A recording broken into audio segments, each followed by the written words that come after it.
Alhamdulillahilladzi ja'alal Islam tariqan sawiyya. Wassalatu wassalamu ala sayyidina Muhammad.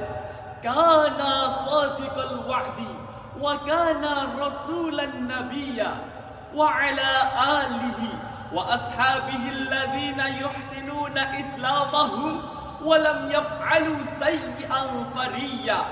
Amma ba'd.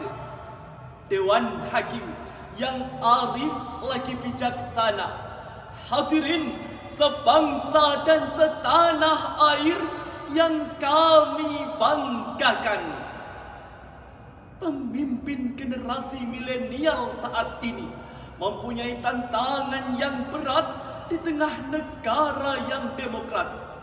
Referensi teoritis yang relevan dengan perkembangan zaman telah merambah pada seluruh aspek kehidupan, sehingga menuntut para pemimpin masa kini untuk dapat mengaplikasikan kepemimpinan yang bersih dan ideal, berjiwa handal dan profesional, serta dapat berkompeten untuk menghadapi perkembangan secara nasional maupun internasional. Selaras dengan hal tersebut, Bapak Menteri BUMN Dr. Erick Thohir BAMBA menegaskan pembangunan Indonesia yang maju, makmur, serta mendunia harus didasarkan pada kepemimpinan berkarakter yang dibangun di atas akhlak yang baik. Namun realitanya hadirin, pemimpin yang ada belum mencerminkan sosok pemimpin yang kita harapkan. Ketauladan tak lagi kita rasakan. Ambisi jabatan dan ketabakan menjadi tujuan. Bahkan hukum halal dan haram tak lagi dirisaukan. Sehingga nasib rakyat semakin terpuruk dalam kemiskinan dan menghambat kemajuan.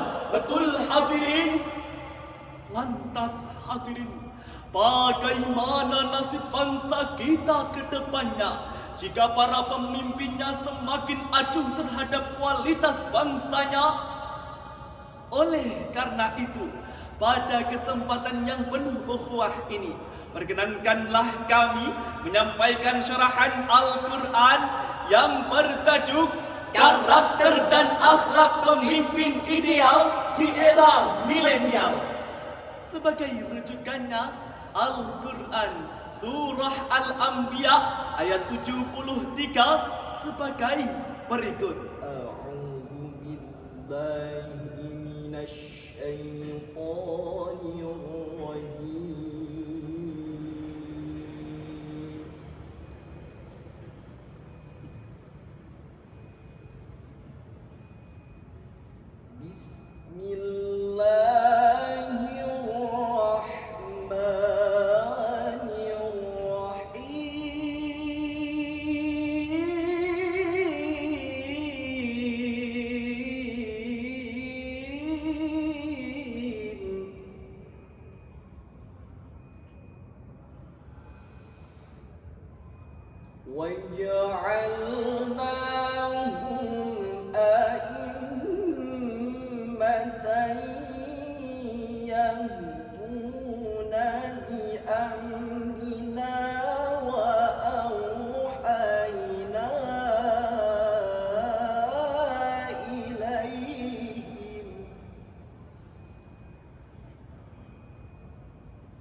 hamba berlindung kepada Allah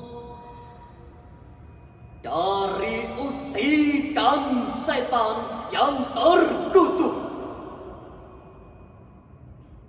dengan menyebut asma Allah yang Maha Pengasih lagi Maha Penyayang. Kami menjadikan mereka itu sebagai pemimpin-pemimpin yang memberi petunjuk atas perintah kami. Dan kami mewahyukan kepada mereka perintah berbuat kebaikan, menegakkan salat, dan menunaikan zakat. Serta hanya kepada kamilah mereka menyembah. Hadirin para pecinta Al-Quran yang dirahmati oleh Allah, Syekh Wahbah Az-Zuhaili dalam kitabnya Al-Munir juz 9 halaman 96 beliau menjelaskan bahwasannya Allah Subhanahu wa taala telah menjadikan mereka sebagai pemimpin serta suri tauladan yang menuntun pada agama Allah, yakni dengan cara memberi petunjuk pada jalan kebaikan dan mencegah dari segala apa yang diharamkannya. Dengan demikian hadirin, ayat tadi memberi penegasan kepada kita semua bahwasanya seorang pemimpin yang ideal bukanlah mereka yang hanya bangga dengan pangkat dan jabatan, tetapi yang mampu menyeru pada hal kebaikan dan menjauhi kemungkaran. Bukan hanya mereka yang hanya suka pamer kekayaan, melainkan mereka yang mampu memberikan suri tauladan. Ma'asyiral hadirin rahimakumullah, seorang pengamat politik nasional, Profesor Dr. Al-Makin, Rektor UIN Sunan Kalijaga menjelaskan secara global bahwasannya leadership atau kepemimpinan di era milenial ini tengah mengalami dekadensi. Perlunya sistem demokrasi terbuka untuk mempermudah mobilisasi munculnya kader bangsa dalam mempersiapkan kandidat pemimpin di masa depan. Pemimpin yang mampu membawa perubahan dan menghadirkan kesejahteraan. Alhamdulillah, dalam konteks ini kita masih memiliki pemimpin yang dapat dijadikan tauladan, aktif dalam pengembangan kesejahteraan rakyat dan meningkatkan perekonomian. Walaupun di sisi lain hadirin, kita tak dapat menutup mata. Mereka tega berpesta di atas penderitaan, lupakan janji-janji manis dan sumpah jabatan, tidak memperdulikan amanah dan kewajiban, hingga berfoya-foya dan bergelimang dalam kemaksiatan. Terbukti hadirin, dikutip dari Metro TV pada acara Visi Negarawan di tanggal 14 Juli tahun 2023 terdapat sejumlah 640 orang pejabat publik dikabarkan masuk penjara. Pemimpin lembaga tinggi negara tersebut adalah orang yang di awal masuk minta dipilih oleh rakyat, namun acuh terhadap kehidupan rakyat yang tidak maslahat. Suka berjanji atas jabatan yang dimiliki, namun tak ada satupun yang terrealisasi. Sungguh sangat memprihatinkan.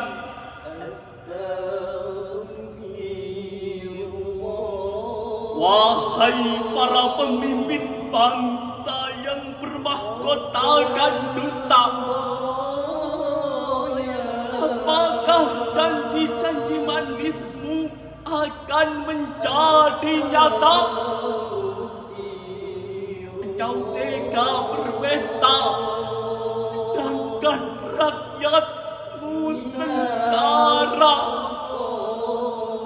Tiada kasih, hanya kuasa semata.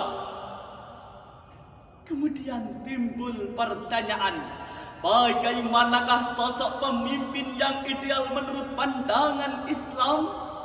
Sebagai jawabannya, mari kita renungkan bersama firman Allah dalam Al-Quran surah Al-Ahzab ayat 21. Laqad kana lakum fi rasulillahi uswatun hasanatun liman kana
pada diri Rasulullah benar-benar ada suri teladan yang baik bagimu, yaitu bagi orang yang mengharap rahmat Allah dan kedatangan hari kiamat, serta yang banyak mengingat Allah. Maha benar Allah atas segala firman-Nya, dan Dialah yang Maha Agung. Dewan Hakim yang mulia dan hadirin yang berbahagia, dalam Safatut Tafasir jilid 2 halaman 520, Al-Imam Syekh Ali As-Sabuni menuturkan, laqad kana lakum ayyuhal mu'minun fi hadzal rasulil azim qudwatun hasanah. Rasulullah sallallahu alaihi wasallam merupakan representasi manusia sempurna yang multi talenta, pembawa misi risalah ilahiyah, sosok paling berkompeten di kalangan manusia, serta suri tauladan terbaik di seluruh penjuru dunia.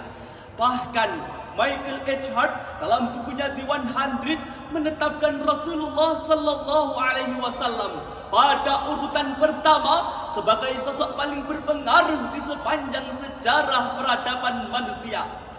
Dari uraian tadi dapat kita petik mutiara kesimpulan bahwasanya bangsa kita adalah bangsa yang besar. Oleh karena itu perlu hadirnya seorang pemimpin yang adil, amanah, tabligh dan juga fatonah, serta pentingnya menjaga stabilitas Republik Indonesia di era milenial menuju Indonesia maju tahun 2045. Wahai pemimpin, jaga negeri kita agar tercipta Indonesia yang jaya. Mari wujudkan harapan bangsa, jaga amanah, tanamkan iman dan takwa.